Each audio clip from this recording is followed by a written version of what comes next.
Assalamualaikum, salam sejahtera. Anda sedang menonton Lensa IPT tepat jam 4.30 petang. Tonton kami di saluran berita RTM, tonton kami di RTM Klik, nak senang nak mudah tonton kami di Facebook Live Lensa IPT. Pastinya bersama dengan saya Syarul Islam. Hari ini sebenarnya kita akan bercakap berkenaan dengan Cakna OKU, apa peranan universiti. Sebenarnya kerana saudara, manusia itu diciptakan berbeza-beza. Ada yang diciptakan sempurna, ada yang diciptakan kurang mampu ataupun kurang bernasib baik. Dan juga pastinya hari ini satu topik ini kita akan kupaskan untuk menelusuri apakah nasib dan juga apakah pandangan orang berkenaan dengan golongan-golongan yang kurang bernasib baik ini, golongan orang kurang upaya, dan pastinya dua figura kita akan bawakan kepada anda untuk membincangkan topik ini. Tapi sebelum itu kita akan saksikan dulu petikan bicara perdana oleh Naib Chancellor Universiti Kebangsaan Malaysia UKM.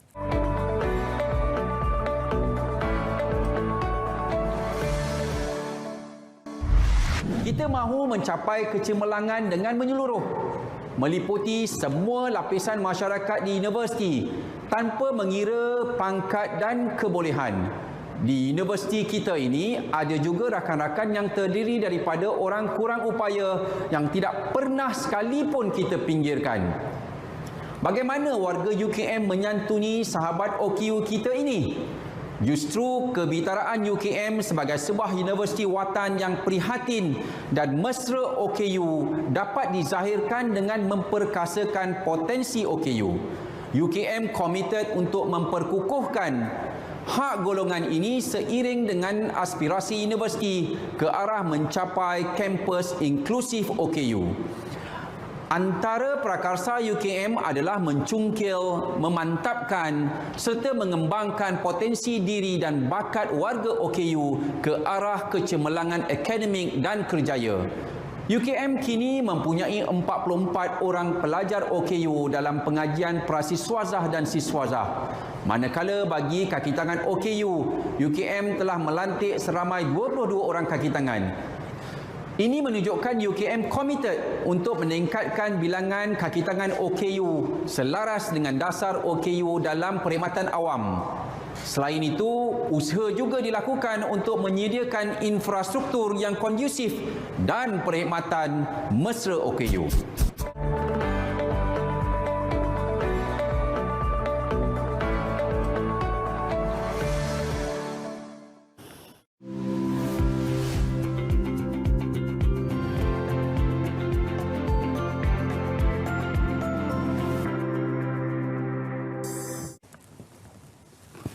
Ada beberapa insan di dalam muka bumi ini kadang-kala dipersenda, dihina, dan juga mereka merasakan kenapa aku hidup di dunia ini. Malah apa yang terjadi kini, golongan OKU sering dipandang rendah dan dipinggirkan oleh masyarakat. Malah ada juga yang mempersendakan dan mempermainkan golongan yang seperti ini. Setiap individu sebenarnya dalam masyarakat kita mempunyai peranan yang perlu dimainkan masing-masing, sama ada OKU ataupun bukan. Masyarakat yang bersatu dan bekerjasama penting dalam memperkukuhkan kedudukan negara, tidak kiralah dalam apa jua aspek sekalipun. Saling memahami dan bertoleransi dalam pelbagai masyarakat amatlah penting bagi memastikan peranan setiap individu itu dapat dimainkan dengan lebih berkesan. Bercakap berkenaan dengan Cakna OKU, apa peranan universiti, kita bersama dengan dua orang figura pada studio hari ini. Sebelah kanan saya Dr. Aizan Sofia Amin, pensyarah kanan program kerja sosial Pusat Kajian Psikologi dan Kesejahteraan Manusia Saitra UKM. Dan juga di sebelah hujung sana kita bersama dengan Dr. Syamizi Muhammad Rashid, pensyarah pendidikan khas Pusat Kajian Pendidikan dan Kesejahteraan Komuniti UKM. Assalamualaikum keduanya. Waalaikumsalam. Alhamdulillah. Kalau kita ikutkan Dr. Aizan, kini universiti, IPT dan sebagainya, mereka memberi ruang kepada golongan orang kurang upaya ataupun OKU ini untuk bersama-sama mendapatkan ilmu dalam satu medan atau fakulti yang sama seperti golongan yang bukan OKU. Malah mungkin sebagai pemula, Dr. Aizan boleh ceritakan sikit apa antara polisi berkaitan dengan golongan OKU ini di universiti. Okey, bismillahirrahmanirrahim. Assalamualaikum warahmatullahi wabarakatuh. Terima kasih kepada Chairul dan RTM kerana menjemput saya dan Dr. Syamizi. Jadi kita ingin berkongsi sedikitlah tentang dasar yang telah sedia ada di IPT bermula pada tahun 2019. Ketika itu Menteri Pendidikan iaitu Yang Berhormat Dr. Mazli Malik telah pun menubuhkan satu jawatankuasa untuk merangka garis panduan bagi dasar inklusif orang kurang upaya di institusi pendidikan tinggi.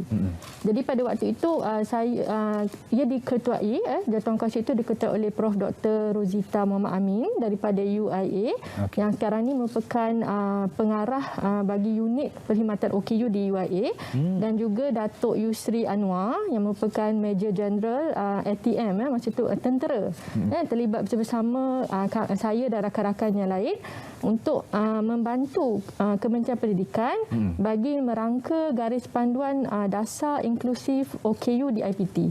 Jadi pada September 2019 telah pun dilancarkan oleh Menteri Pendidikan Dr. Mazli Malik pada waktu itu di UIA akan polisi dasar inklusif OKU di IPT ini yang mana apabila telah dilancarkan maka semua IPT di Malaysia perlu melaksanakan dasar inklusif OKU di IPT. Jadi maksudnya ia untuk memberi peluang yang sama kepada semua warga OKU di IPT sama ada pelajar ataupun kaki tangan OKU untuk mendapatkan akses kepada pendidikan dan juga persekitaran kerja yang kondusif dan mesra OKU lah. Baik. Jadi rentetan daripada itu kami UKM sebab saya pensyarah di UKM, maka kami juga telah mewujudkan kami punya polisi inklusif OKU di UKM sendiri yang di mana UKM committed untuk memastikan semua warga OKU sama ada pelajar, kaki tangan maupun pelawat OKU sendiri mendapat akses kepada kemudahan, kepada perkhidmatan yang mesra OKU dan bebas daripada sebarang diskriminasi. Baik. Jadi itulah antara titik tolak di mana selepas itu kerana adanya dasar ini maka antara pelan tindakan yang dilakukan adalah dengan menubuhkan unit khas bagi OKU di setiap IPT. Yang itu nanti Dr. Syarmizi akan ulas lebih lanjutlah insya-Allah. Baik. Jadi kalau itu antara yang dibentangkan oleh Dr. Aizan, kira-kira UKM bersedia untuk menerima golongan-golongan seperti ini dan tidak menindas mereka sekalipun. Namun apa antara usaha yang telah dilakukan oleh pihak universiti dalam mendukung polisi inklusif OKU ini sendiri, Dr. Mizi? Okey, bismillahirrahmanirrahim. Assalamualaikum warahmatullahi wabarakatuh. Terima kasih kepada moderator Encik Syairul. Okey, seperti mana yang diterangkan oleh Dr. Aizan tadi berkaitan dengan polisi inklusif OKU, dan apa yang dapat saya rumuskan sini sebenarnya ada 4 elemen ataupun kalau dikatakan ABCD yang di dalam kita melihat mencakupi terhadap polisi inklusif OKU ini. Yang pertama adalah berkaitan dengan ability, iaitu di mana kita meraihkan kebolehan pada golongan OKU itu. Sebabnya kita tidak melihat pada kekurangan atau kecacatan yang ada pada diri mereka, tetapi di dalam polisi ini kita melihat pada kekuatan yang ada pada mereka, kelainan daripada mereka. Contohnya bagaimana kita meraihkan kekuatan, iaitu di mana kita menerima pelajar-pelajar OKU itu untuk belajar di universiti. Sekarang ni kita melihat ramai IPT sudah mula menerima pelajar-pelajar OKU itu sendiri. Malahan di UKM sendiri kita sudah ada hampir 47 orang pelajar OKU yang belajar di UKM. Itu dari segi aspek penerimaan. Yang kedua, dari segi kita lihat bagaimana kita meraihkan golongan OKU itu setiap, kalau kita lihat selepas polisi inklusif OKU ini telah diperkenalkan, hampir semua universiti dalam 21 buah universiti awam telah menubuhkan unit perkhidmatan dan sokongan OKU, di mana unit ini berperanan dalam membantu, dalam memberi kesedaran, dalam memberi perkhidmatan kepada pelajar-pelajar, bukan saja pelajar, staf dan juga orang luar yang berada di IPT. Dan kita melihat juga dalam masa yang sama juga adanya penubuhan persatuan, kelab dan sebagainya. Contohnya di Majlis Perwakilan Pelajar ada juga beberapa universiti juga menyediakan sekretariat kata persatuan untuk golongan OKU itu sendiri seperti di UKM dan sebagainya. Dan kalau kesalahan itu juga kita melihat salah satunya adalah kejayaan-kejayaan pelajar-pelajar di universiti. Apabila kita melihat sini di UKM sendiri hampir 12 orang pelajar yang sudah bergraduasi, ini menunjukkan bahawa sebenarnya Universiti Ahmad Cakna terhadap OKU itu dari segi aspek ability. Dari segi aspek kita melihat barrier free, di mana melalui pelaksanaan polisi ini juga kita memberi kata kemudahan, iaitu di mana menyediakan ruang fizikal, kemudahan untuk golongan OKU seperti parking OKU, tandas OKU dan sebagainya untuk memudahkan mereka menggunakan akses kemudahan di IPT. Tetapi persoalannya sejauh manakah masyarakat sedar kepentingan. Sebab tu kalau Cik Khairul lihat kat sini kan, ramai orang tahu adanya perkhidmatan OKU itu sendiri, tetapi adakah mereka tahu fungsi OKU itu? Dan kita risau sekiranya mereka menyalahgunakan perkhidmatan OKU. Contohnya yang isu terbaru tentang penggunaan parking OKU, tandas OKU dan sebagainya dipermain-mainkan. Yang itu yang kita risau, di mana sejauh mana kefahaman masyarakat universiti itu sendiri. Dan yang ketiga adalah community, iaitu dari segi polisi itu sendiri, bagaimana polisi itu dapat menyumbang kepada kesejahteraan bersama-sama dengan masyarakat universiti itu, dapat menyumbang kemasyarakatan kesejahteraan kepada golongan OKU itu sendiri. Contohnya kalau kita melihat sekarang ni banyak universiti telah menyediakan pelbagai program untuk meraihkan golongan OKU, dan tetapi di sini dan kita melihat ramai universiti sudah menyediakan program, cumanya program-program itu kita melihat hanya sekadar untuk membentuk simpati saja, tetapi untuk membentuk sikap empati itu masih perlu dilakukan lagi. Sebabnya ialah contohnya orang sudah tahu tentang OKU, adanya OKU di universiti dan sebagainya di mana-mana, tetapi bagaimana hubungan, bagaimana cara untuk dia melaksanakan membantu golongan OKU itu masih perlu dipertingkatkan lagi. Dan yang terakhir adalah dependensi, iaitu kita melihat sekarang ini memang polisi itu sudah ada, tetapi dia bergantung pada universiti itu untuk melaksanakan ataupun tidak. Kan? Sebab paling penting kita kena ingat bahawa OKU ada di mana-mana, dan ia sebenarnya adalah satu tanggungjawab kita sebagai manusia. Adakah OKU itu kita memandang satu kata anugerah kepada kita? Sebab kehadiran OKU ini bukan satu kata ujian pada mereka saja, tetapi ujian kepada kita semua, bagaimana kita menyantuni mereka itu sih. Sebab tu kalau kita merasa adanya OKU ini satu tanggungjawab pada kita, maka kita akan melaksanakan dengan sungguh-sungguh, bukan untuk hanya memenuhi KPI atau memenuhi kehendak ketua semata-mata. Sebab itu saya katakan tadi di dalam polisi ini ada 4 perkara, iaitu pertama ability, yang kedua barrier free, ketiga community, dan yang keempat adalah dependensi. Ya. Okey, baik. Itu satu penerangan yang sangat mantap untuk kita dengarkan bersama supaya kita lebih faham dan juga kita lebih mendalami golongan OKU ini sendiri. Dan mungkin sedikit tambahan daripada Dr. Aizan berkenaan dengan andai kata ada universiti di luar sana yang ingin mula menerima OKU di universiti mereka ataupun IPT mereka, mereka menjadikan UKM sebagai contoh. Mungkin apa antara kaedah yang lain dan juga apa di antara perkara yang UKM usahakan kepada golongan-golongan yang sebegini supaya mereka sama-sama mungkin melihat kepada contoh yang sangat mantap untuk dibawa kepada IPT mereka. Okey, kami di UKM kami berusaha untuk memberikan perkhidmatan dan juga kemudahan yang terbaiklah untuk warga OKU kami dan juga pelawat OKU. Walaupun bukanlah kami yang terbaiklah, ada universiti lain, tapi kami berusaha untuk memberikan yang terbaik. Apa yang kami telah buat selain daripada menubuhkan unit perkhidmatan OKU, kami juga telah melantik seramai 141 orang pegawai perhubungan OKU di setiap PTJ, di setiap jabatan, di setiap fakulti. Kami telah melantik mereka ini sebagai mediator di antara unit perkhidmatan OKU dan juga jabatan masing-masing. Jadi maksudnya kalau ada warga OKU, contoh ada pelajar dan juga staf OKU di jabatan tersebut, maka ada pegawai perhubungan yang sedia ada di fakulti atau jabatan tersebut yang akan menjadi penghubung terhubung dengan kami di unit OKU. Jadi itu akan memastikan tidak ada yang ketinggalan lah. Dan dari segi itu kita akan membuat penilaian yang berterusan. Apakah keperluan mereka? Kita akan membuat consultation one to one. Jadi itulah antara usaha yang kami cuba usahakanlah. Selain daripada menambah baik bangunan, kemudahan kami supaya menjadi lebih mesra OKU. Okey, baik, terima kasih. Mungkin kita nak dengarkan sikit antara cabaran, tapi kita nak berehat seketika, Dr. Aizan dan juga Dr. Mizi. Kita akan kembali selepas ini dalam Lensa IPT.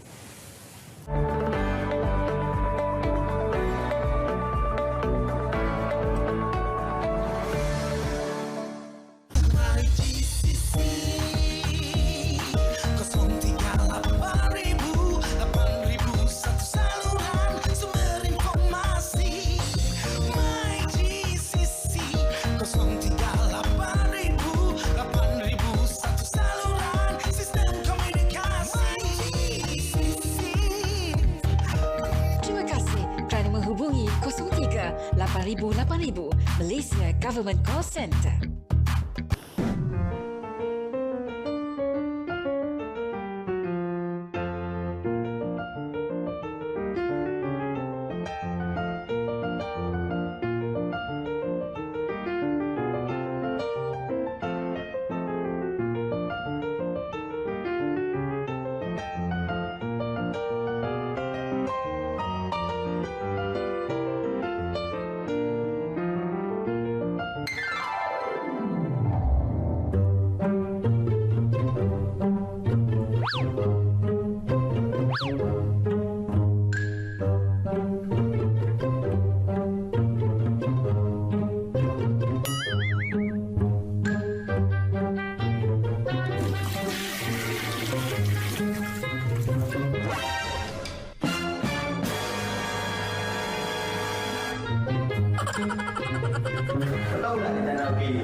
Baik, masa lagi bersama dengan saya Syarul Islam dan juga Dr. Aizan dan juga Dr. Mizi bercakap berkenaan dengan apa peranan universiti berkenaan dengan golongan orang kurang upaya OKU.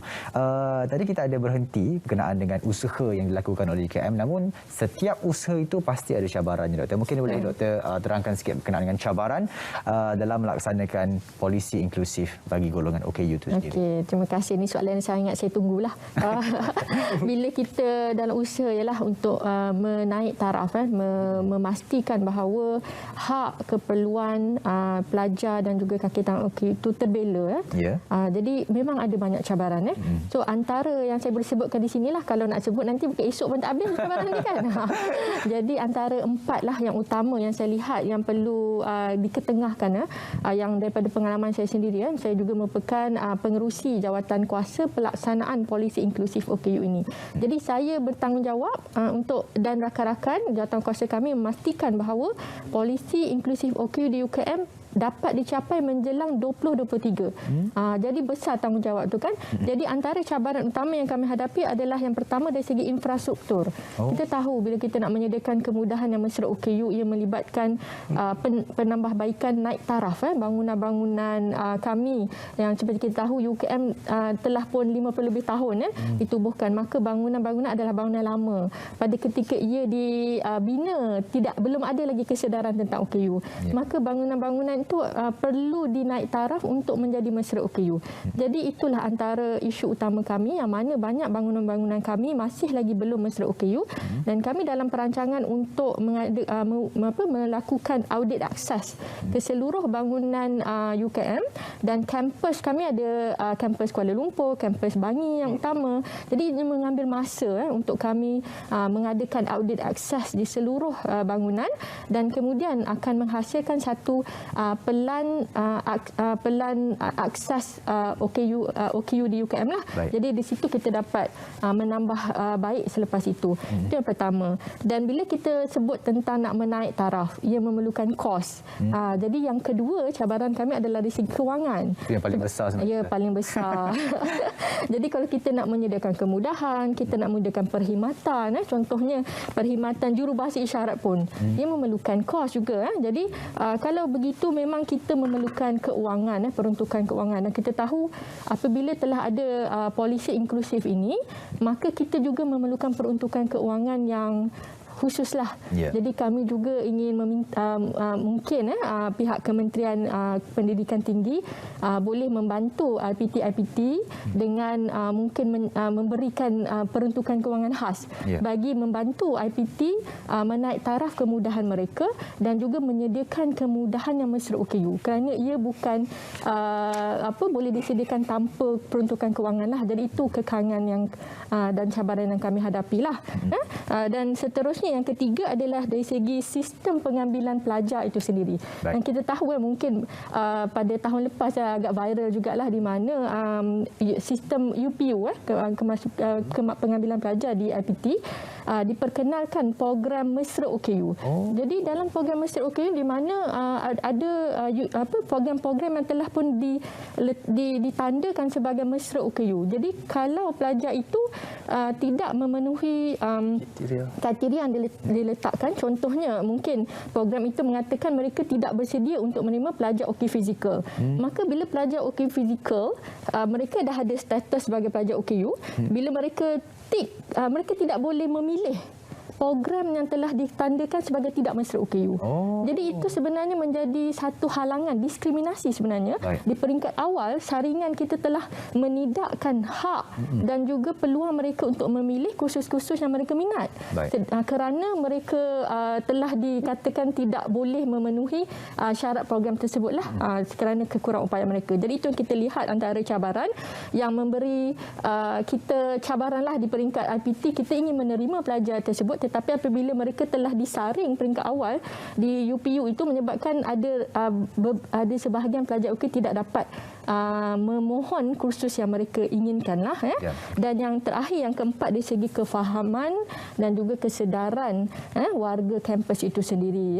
Jadi banyaklah usaha yang perlu kami lakukan untuk meningkatkan kesedaran warga kampus daripada kalangan kaki tangan kami, dari segi daripada pelajar kami sendiri, pensyarah kami, dan semualah yang terlibat di IPT, bahawa mereka perlu faham bahawa OKU itu mereka juga mempunyai hak yang sama macam orang lain, perlu diberikan peluang dan perlu dibantu sebaiknya. Jadi kalau kita tidak memberikan mereka peluang, kita tidak ada perasaan empati itu, jadi mungkin kita tidak dapat menerima mereka sepenuhnya. Jadi itulah antara usaha yang kami buat. Kami mengadakan latihan kesedaran, kefahaman tentang OKU seperti DET, Disability Equality Training, supaya dapat meningkatkan kefahaman dan kesedaran warga kampus sendiri akan OKU dan juga keadaan halangan sosial yang selalu OKU alami, supaya apabila mereka ada kefahaman itu, dapat menimbulkan sikap dan empati dalam diri mereka. Jadi insya-Allah kami harap cabaran-cabaran ini dapat kami atasi supaya polisi inklusif OKU dapat kami laksanakan dengan baik menjelang 2023 insya-Allah. Amin amin ya rabbal alamin. Kami doakan semoga apa yang diinginkan tu dapat capai dengan baik. Terima kasih. Dan kita berada di penghujung rancangan. Mungkin soalan yang terakhir buat Dr. Mizi berkenaan dengan macam mana kita nak wujudkan budaya prihatin dan juga cakna OKU dalam kalangan warga kampus, dan mungkin sedikit harapan kepada penonton Lesser IPT hari ini yang mungkin terkesan dengan golongan OKU. Okey, baik. Seperti mana kita tahu tadi Dr. Aizan selalu ceritakan berkaitan dengan usaha cabaran yang dihadapi. Okey, sekarang ni saya nak tanya, OKU. Saya pula, okey. Bagaimana dengan pandangan Syarul? Okey tak you menerima OKU itu? Saya menerima setiap pelosok manusia ini sama rata dan sama adil. Dan kita berikan peluang itu sama rata dan sama adil kepada yang semua. Jadi bila ada kata kita okey menerima OKU itu, maka akan ada 4 perkara perubahan yang akan berlaku pada kita. Yang pertama iaitu perubahan pada iman kita. Di mana kita melihat OKU itu satu fitrah, iaitu merupakan satu, orang kata, fitrah yang kita kena menerima mereka, bukan satu amarah yang kita rasa sukar adanya mereka bersama dengan kita. Itu yang pertama. Yang kedua, kita akan melalui perubahan dari aspek pandangan kita. Kita melihat okey itu adalah satu anugerah daripada Tuhan yang sebenarnya bukan ujian itu bukan hanya untuk mereka saja, tetapi adalah untuk kita, dan kehadiran mereka dalam komuniti kita, dalam komuniti universiti adalah sebenarnya untuk kita mendapat manfaat kebaikan buat kita semua. Dan yang ketiga adalah perubahan dari segi aspek keadilan.